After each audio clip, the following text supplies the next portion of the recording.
우리 너무나 잘 아는 말씀이지만 오늘 이 말씀을 통해서 우리에게 놀라운 새로운 부흥의 역사가 일어날 줄로 믿습니다. 다 같이 하겠습니다. 부흥왕국을 이루어 주소서. 부흥왕국을 이루어 주소서. 저는 부흥이라는 단어를 참 좋아합니다. 그래서 제 목회 캐치프레이즈 중에 하나가 있습니다. Survival to Revival. Survival to Revival.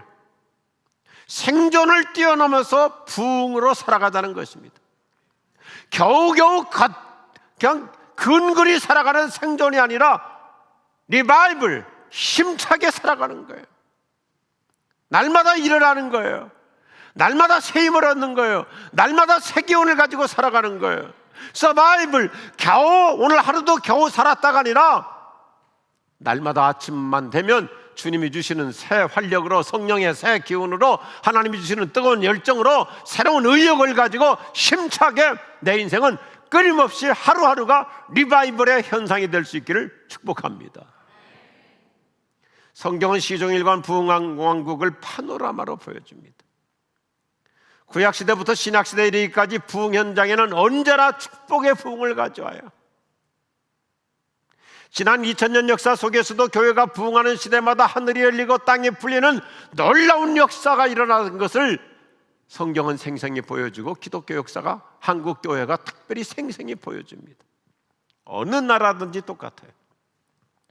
예수님은 이 세상에 부흥왕국을 실현하러 오셨습니다. 이것이 오병이어 기적의 핵심 메시지입니다.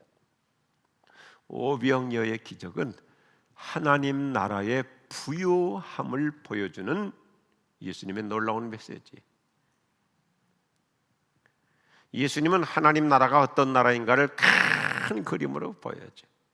예수님께서 이 땅에서 행하시는 모든 메시지, 이적의 핵심은 뭐예요? 하나님께서 원래 우리를 위해서 설계해 주신 복된 하나님의 나라.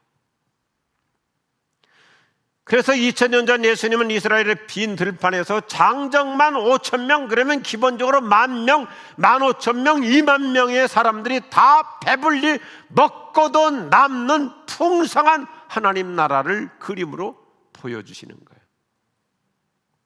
이게 부흥왕국이죠. 예수님이 실현해 주시는 부흥왕국은 하나님 나라 본질이기 때문에 마태복음, 마가복음, 누가복음, 요한복음, 사복음서에서 모두 다 생생하게, 리얼하게 보여주고 있습니다.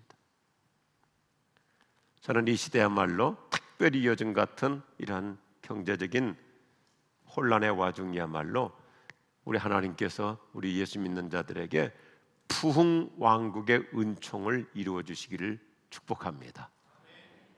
부흥왕국 어떻게 이루어질 수 있는가? 오늘의 메시지입니다. 첫 번째, 같이 하죠. 말씀의 부흥이 축복의 부흥을 가져옵니다. 예수님은 이스라엘의 갈릴리 호수 북쪽 벳세다라고 하는 들판에서 연일연야 부흥 집회를 갖고 계셨어요. 수많은 사람들이 예수님의 말씀에 큰 은혜를 받고 있었죠. 오늘 35절 말씀을 근거로 그 당시 상황을 유추해 보면 사람들은 해가 저물어가는 시간인데도, 저녁 때가 되었는데도 여전히 주님의 말씀에 심취해 가지고 은혜 속에 있었습니다. 말씀을 들으며 큰 은혜를 받고 있었어요. 그래서 예수님은 그들의 영적인 공급뿐만 아니라 사람이 먹고 사는 육의 양식의 공급도 풍성하게 베풀어 주신 것이 오늘 오병이어 기적 사건의 메시지입니다. 주님은 오늘도 우리의 영혼을 배부르게 하고 우리의 육체도 만족한 부흥을 이루어 주실 줄로 믿습니다. 우리가 성경을 보면 하나님의 말씀이 부흥할 때 반드시 축복의 부흥이 따라와요. 우리 한국교회 역사가 그래요. 교회마다 말씀으로 부흥할 때는 반드시 하나님께서 그 교회를, 그 성도들을 축복해 주십니다. 우리 지구촌교회 스토리인 줄로 믿습니다. 하나님의 말씀에 기갈이 오면 꼭 불황도 같이 와요. 성경 어디든지 보세요. 말씀으로 살지 않을 때는 반드시 기갈이 와요, 흉년이 와요, 기근이 와요, 재난이 와요, 가뭄이 와요. 하늘이 닫히고 비 한 방울도 안 내려요. 근데 말씀이 호황을 이룰 때는 놀라운 하나님의 축복의 부흥이 와요. 세상과 인생 그렇게 복잡하지 않습니다. 저렇게 간단하게 표현해요. 하나님의 말씀에 기갈이 있으면 광야 인생이 됩니다. 광야 인생. 하나님의 말씀으로 충만할수록 평야 인생이 됩니다. 후자가 될 수 있기를 축복합니다. 말씀 없이 살수록 영혼도 핍절해지고 육체도 핍절해지는 거예요. 광야가 돼요. 그런데 하나님의 말씀에 은혜가 충만하면 어디든지 다 아름다운 오곡백과 무르익는 평야가 돼요. 우리가 하나님의 말씀으로 심령의 영적 부흥을 이룰 때는 인생의 불황이 호황으로 바뀌고요, 모자람이 부족함이 모자람이 넉넉함으로 바뀌고 부요함으로 바뀝니다. 오늘 이 시점이야말로 이 말씀을 붙잡고 기도하자고요. 주님, 말씀의 부흥을 통해서 우리 가정에, 내 인생에 축복의 부흥을 이루어 주시옵소서. 두 번째 같이 하죠. 사랑의 부흥이 축복의 부흥을 가져옵니다. 예수님은 사람들이 측은하게 사는 것을 불쌍히 여겨주셨음을 본문은 역력히 강조하고 있습니다. 우리가 성경을 자세히 관찰해 보면 예수님께서 오병이어를 일으켰던 그 동기를 사복음서 모두가 다 동일한 단어로 사용하고 있어요. 왜 예수님께서 이렇게 오병이어의 기적을 일으켰는가? 마태, 마가, 누가, 요한복음 동일하게 똑같은 단어, 똑같은 표현을 쓰고 있는데 예수님께서 그들을 불쌍히 여기셨다. 이거 중요한 거예요. 이스라엘 백성들은 로마의 압정 속에서 얼마나 삶이 어려웠습니까? 로마가 망하게 된 여러 요인이 있잖아요. 여러 요인. 아주 부패했고, 정치적으로 부패했고, 그 다음에 윤리적으로 타락하고 퇴폐했고, 로마가 망한 이유 중에 또 하나가 과도한 세금 때문에 결국 나중에 백성들이 살기가 어려워져. 과도한 세금이 로마를 망가뜨렸어요. 나라는 부해지. 그래서 제국이 돼. 로마는 정말 국가는 부강한 제국에 있는데 백성들이 국가로부터 세금으로 다 뺏기다 보니까 나중에 백성들이 다 가난하게 되니까, 백성이 가난하면 나라는 망하는 거예요. 이런 시대에 사람들이 먹고 살 게 없는 거예요. 그래서 예수님께서 힘들게 사는 사람들을 보시고 강렬한 측은지심을 여기시는데, 제가 메시지 성경을 읽으면서 가슴이 울컥했어요. 예수님의 가슴이 찢어지는 듯 하셨다. 들판에 나와서, 광야에 나와서 은혜 받겠다고 온종일 저녁때가 되어도 집에 갈 생각을 하지 않고 은혜만 받는 거. 왜 집에 갈 생각을 이들이 하지 않을까요? 가봤자 먹을 게 없잖아요. 가봤자 있는 게 없으니까. 시간이 되면 집으로 가야 되잖아요. 집으로 가서 식구들하고 우리 저녁 먹으러 가자 해야 되는데 사람들이 갈 생각을 안 해요. 예수님이 그 모습을 보고 가슴이 찢어지는 듯 하셨다. 그래서 예수님은 제자 훈련시키잖아요. 목회자 훈련시키는 거예요. 그들에게 사랑의 훈련시키고, 너희가 좀 이 사람들 사서 먹여서 보내라. 그냥 가면 은혜는 받았는데 가다가 배고파서 허기져서, 사람이 배고프면 또 신경이 날카로워지고 은혜 받은 거 까먹고, 이거 먹여서 보내라. 사랑 훈련이에요. 먹여서 보내라. 속절없는 제자들은 주님의 기쁜 뜻을 모르고는, 우리가 어디서 사서 먹입니까? 우리 돈도 없잖아요. 주님의 마음을, 사랑의 마음을 품으라는 거죠. 오병이의 기적은 사랑의 기적이에요. 사랑의 제자 훈련이에요. 지금 우리나라는 그 어느 때보다도 사랑의 부흥이 필요해요. 사랑의 부흥이 필요해요. 나라 사랑이 필요하고 민족 사랑이 필요하고 서로 사랑하는 일이 필요해요. 여차하면 우리는 서로 막 공격하려고 그러고 네 편이냐 내 편이냐. 지금 그런 때가 아니에요. 다 사랑으로 하나 될 때 하나님께서 우리나라에 우리의 생각을 뛰어넘는 통일 한국의 복도 주실 줄로 믿습니다. 우리끼리 물고 뜯고 뭐 여당이냐 야당이냐 뭐 좌파냐 우파냐 이렇게 싸우는데 하나님께서 무슨 복을 주실 수가 있겠어요? 사랑하는 교회만이 유일한 희망이 있는 줄로 믿습니다. 어떻게 해서든지 사랑으로. 저도 요즘 갈수록 여러 가지로 깨달아요. 담임 목사직을 마무리하면서 우리 목회 동역자들 어떻게 하면 복된 미래를 만들어갈 것인가, 우리 동역자들에게 여러 가지 이 얘기를 잔소리로 많이 하는데, 내 딴에는 사랑한다는 마음으로 하는데 핵심이 어디 있는가? 네가 진짜 사랑하는 마음으로 목회자들에게 지침을 준다면 방법도 사랑으로 해야지. 목적만 사랑이 아니라 방법도 사랑으로 해야지.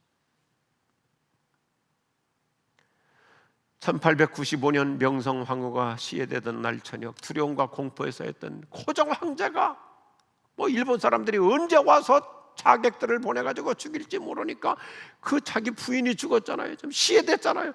그러니까 두려움과 공포 속에서 깊은 밤중에 외칩니다. 밖에 어떤 기독교인 없습니까? 밖에 기독교인 누구 없습니까? 기독교인만 믿을 수 있으니까. 그 소리를 들은 선교사 언더우드가 급히 궁궐로 달려갑니다. 그리고 훌륭한 헐버트 선교사가 뒤따라 그날 밤 그 공포 속에 있는 고종 황제하고 밤을 같이 보내줍니다. 고종 황제 주치였던 올리버 에이비슨 선교사는 고종의 요청으로 황제가 먹는 음식을 그가 먼저 늘 시식을 했대. 느헤미야처럼. 왜냐하면 일본 사람들이 음식에다 어떤 독을 탔을지 모르기 때문에 세상에 미국 선교사가, 의사가 자기가 먼저 그 음식을 먹어봤대. 그리고 나서 이상 없으면 고종에게 주는 거예요. 세상에 이런 사랑이 어디 있어요? 그리고 언더우드의 부인인 릴리아스는 독사를 두려워하고 있는 고종 황제를 위해서 음식을 언더우드 선교사 부인 릴리아스 사모님이 직접 만들어서 고종 황제를 대접해드렸대요. 고종을 지켰던 사람들은 정부 관리들이 아니었습니다. 다 도망가 버렸어요. 다 숨어 버렸어요. 우리나라의 조선 대신들이 아니었어요. 언더우드, 헐버트, 에이비슨, 릴리어스 다 기독교 선교사들이었어요. 그들은 순번을 나누어서 불침범을 서면서 어떤 자객이 고종 황제에 시해하지 못하도록 끝까지 지켰대요. 우리 한국교회는 이런 민족 사랑, 이런 나라 사랑, 이런 국민 사랑으로 우리 교회가 앞서가야 될 줄로 믿습니다. 우리 그리스도인들은 서로 사랑할 때 이 나라 이 민족의 축복의 부흥이 일어날 줄로 믿습니다. 세 번째 같이 하죠. 기도의 부흥이 축복의 부흥을 가져옵니다.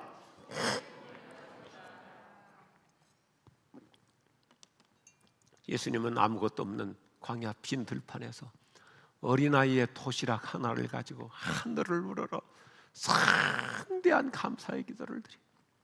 참 멋있어요. 기도 부흥이에요.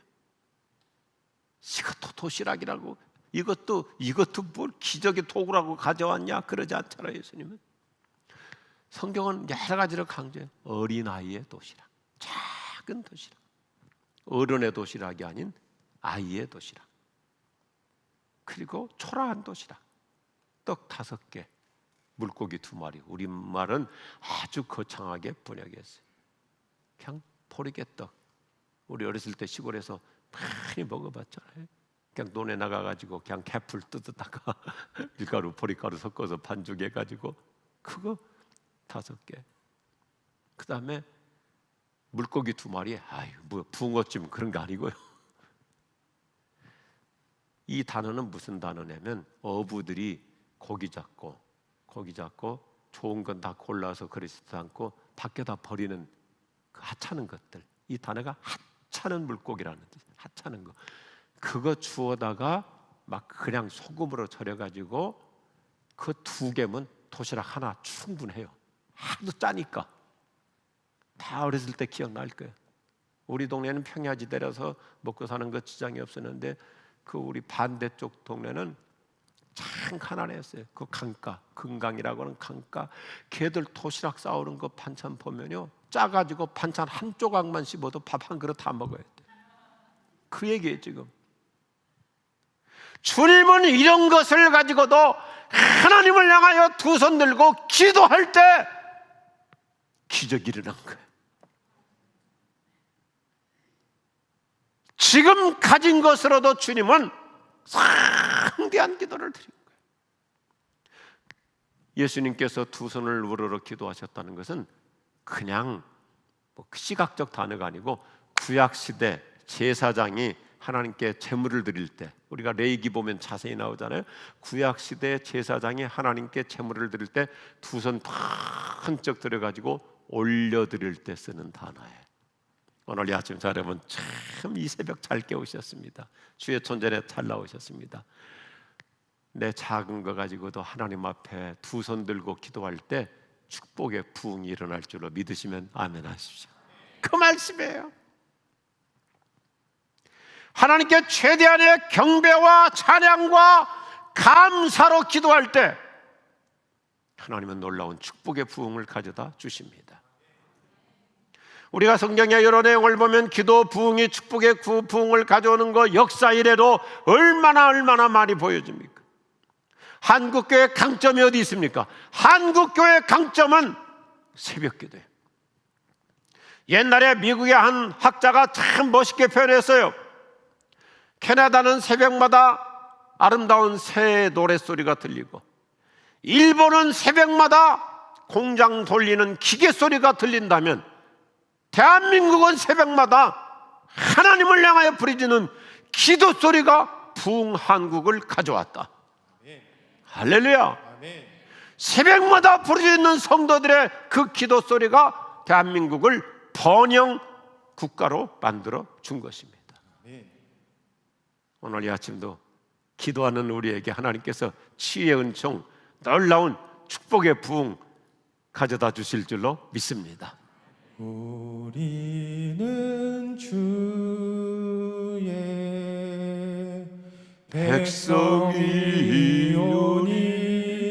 백성이오니 주의 큰 이름 선포합니다. 이곳 어두운 세상에 빛으로 부르셨네. 주의 얼굴 구할 때 역사하소서. 교회를 세우시고 교회를 세우시고 이 땅 고쳐주소서. 이 땅 고쳐주소서.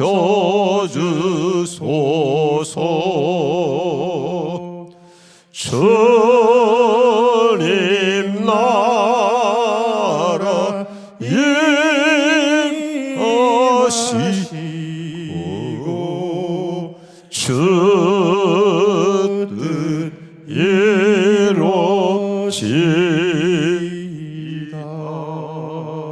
교회를 통해서 이 땅을 고쳐주시고 우리 대한민국 이 강산호에 하나님의 놀라운 축복의 부흥의 역사를 이루어주실 줄로 믿습니다. 아멘. 한국교회가 기도하는 한 이 땅은 희망이 있습니다.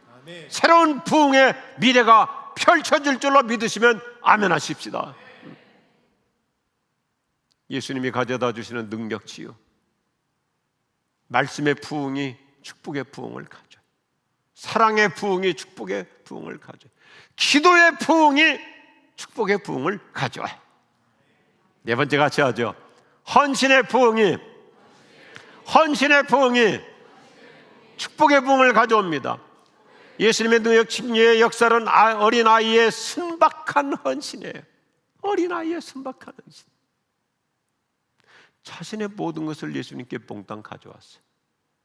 틀림없이 얘가 똑똑한 아이였던 것 같아요. 왜냐하면 도시락이 저녁 때 그대로 있던 거 보면 점심 때 어른들 틈에 끼어가지고 어른들 거 얻어먹었어요. 뺏어 먹었어요.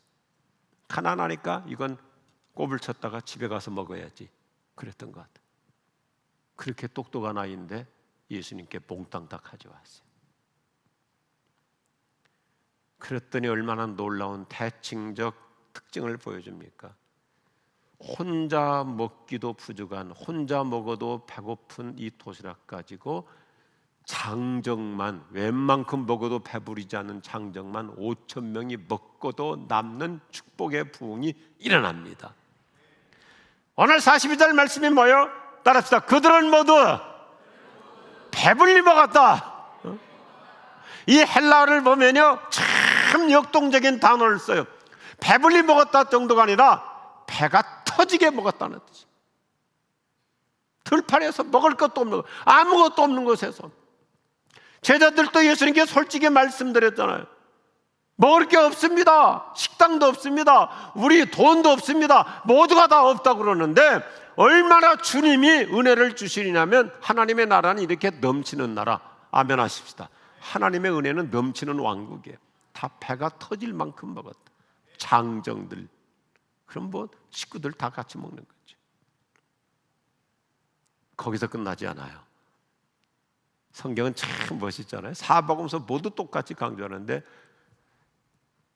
그 수많은 사람들에게 광주리 다 담아가지고 떡을 배급하고 나눠주니까 제자들 얼마나 힘들었겠어요. 왜냐하면 하루 종일 지금 예수님 부흥하는데 수발 들고 시종 들으니까 힘들었는데 저녁 때 쉴 시간인데 또 일했잖아요. 그러니까 12광주리가 차고 넘치도록 그들에게는 더 큰 은혜를 주세요.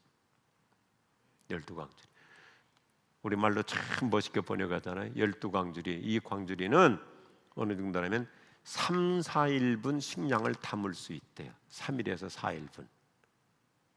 하나님의 나라는 이렇게 넘치도록 풍성하게 축복하실 줄로 믿습니다. 다른 사람들은 한 끼로 배불렀는데 이렇게 헌신하니까 12제자들은 3일 4일 먹을 만큼 분량이 된 거예요. 참 하나님 멋있죠? 하나님의 방법은 언제나 승법으로 축복하십니다. 하나님의 계산 방법은 더하기를 뛰어넘어서 곱하기로 축복하십니다. 그래서 저는 지금까지 제 인생 지론 중에 하나가 있어요. 우리 집안 대대로 우리 고조 할아버지, 증조 할아버지, 우리 아버지 때담 뭐 변함없이 우리 자녀들 계속 이어질 것인데요. 따라합시다. 헌신은 수지 받는 일이다. 믿으시면 아멘 하십시오. 헌신은 수지 받는 일이에요. 잠깐 봉사했더니 광주리에 차고 넘치도록 축복하시는 거예요. 헌신은 가진 것이 있어야 하는 거 아니에요. 믿음으로 하는 거예요. 작은 것이라도 주의 손에 올려드렸더니 이렇게 엄청난 역사가 일어난 거예요. 모자란다는 핑계, 부족하다는 변명, 없다는 구실을 붙이면 아무것도 못합니다. 나는 못해요. 나는 경험이 없어요. 나는 약해요. 나는 남편이 안 믿어요. 뭐 나는 여러 가지로 형편이 여건이 안 돼요. 평생 안 되는 거예요. 어려워도 힘들어도 건강이 약해도 아직 가족들이 신앙생활 뒷받침해 주지 못해도 내가 뭐 가진 거 별거 없어도 그래도 주의 손에 올려드리면 그때부터는 하나님의 손이 역사하실 줄로 믿으시면 아멘 하십시오. 오늘 말씀 얼마나 멋있어요.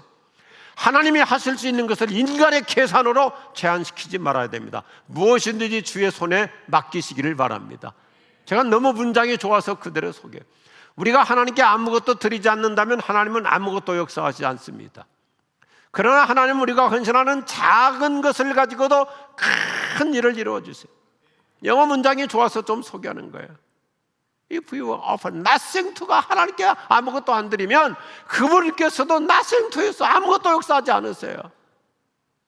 그러나 우리가 we can take what little we have and turn it into something great. 우리가 little 아주 작은 것 가지고도 주의 손에 올려드리면 그분은 great, 위대한 역사 이루어 주실 줄로 믿습니다. 하나님 나라 공식은 무엇이 있어요?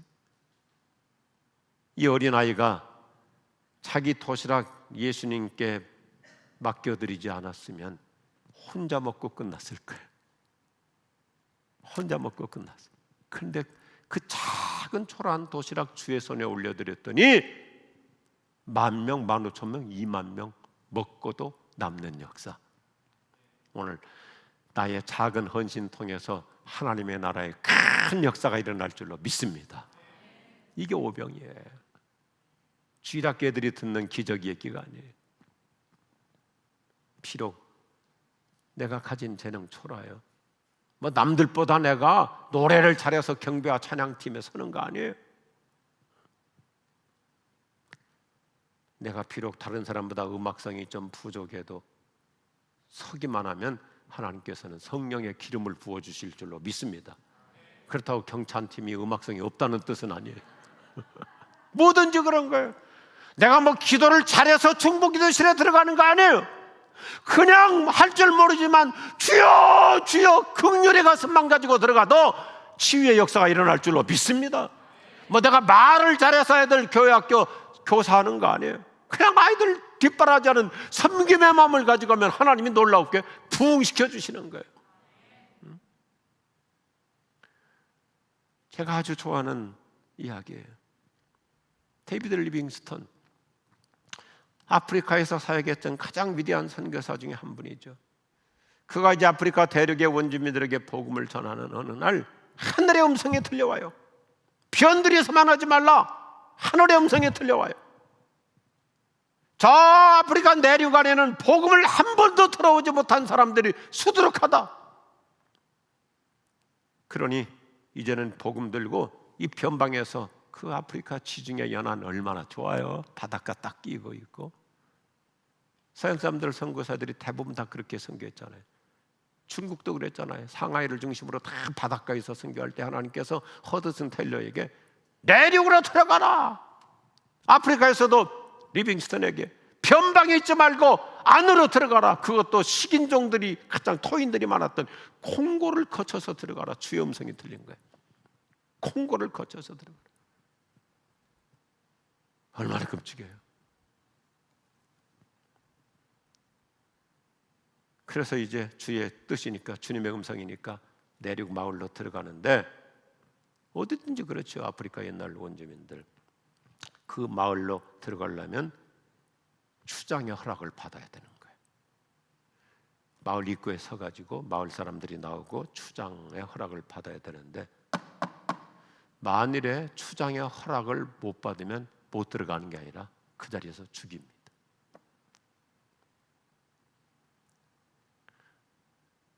그냥 그 자리에서 순교하는 거예요. 땀을 박 뻘뻘 속으로 긴장하고 뻘뻘 흘리며 있는데 추장과 그 일행들이 탁 나타났어요. 그리고 그 리빙스턴의 물건들을 이렇게 하나하나 검색하는 거예요. 그 보따리 속에 성경책, 종이, 옷, 신발, 담요 등등. 그리고 마지막으로 리빙스턴의 염소. 그가 선교지에서 왜 그 아프리카까지 선교 가는데도 왜 영국 사람이 염소를 끌고 다니냐면, 리빙스턴에게 만성 위장병이 있었거든요. 만성 위장병이 있으니까 염소 젖을 짜가지고 그걸 마심으로 자기 위장을 견디면서 선교를 했어요. 건강하다고 선교하는 게 아니에요. 이런 질환이 있어도 선교한 거예요.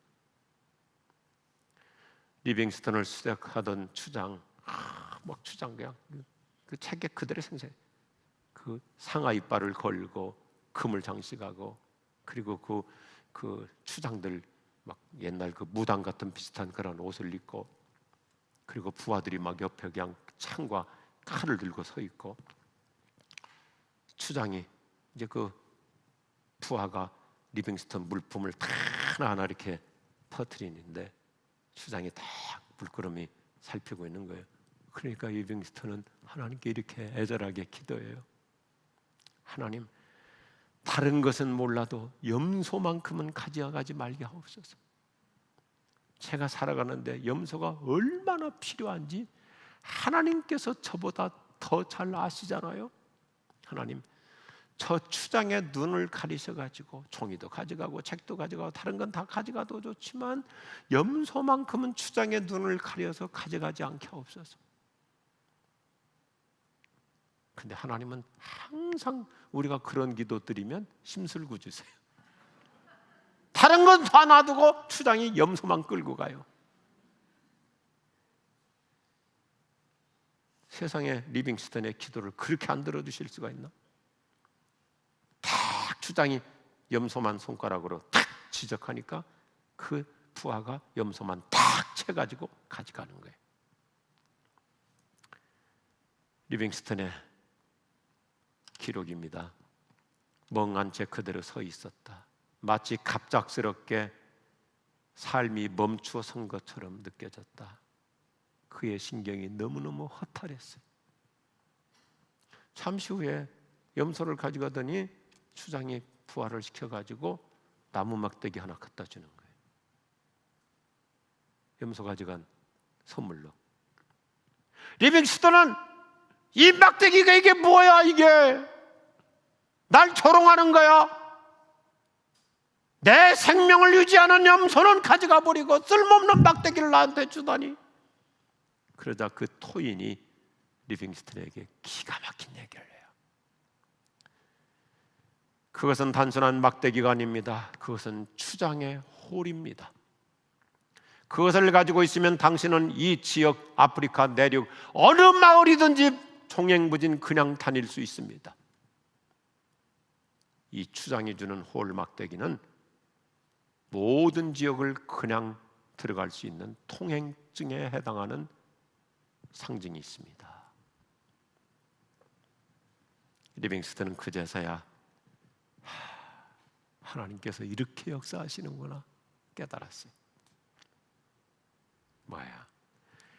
내가 애징징지 여기는, 내가 가장 소중하게 여기는 것을 하나님께 내놓으라는 메시지예요. 토탈 헌신. 다른 건 다 돼도 이건 안 된다. 조건부 헌신이 아니라 온전한 헌신. 그때부터 리빙스턴은 아프리카 전 지역을 다니며 종횡무진 힘차게 선교할 수 있었던 겁니다. 헌신의 부흥이 축복의 부흥을 가져옵니다. 할렐루야! 오늘 예수님의 능력 치유 메시지, 그분이 우리에게 이루어주시는 하나님 나라의 본질 얼마나 멋있습니까? 하나님의 나라는 부족함의 나라가 아닌 부유함의 왕국입니다.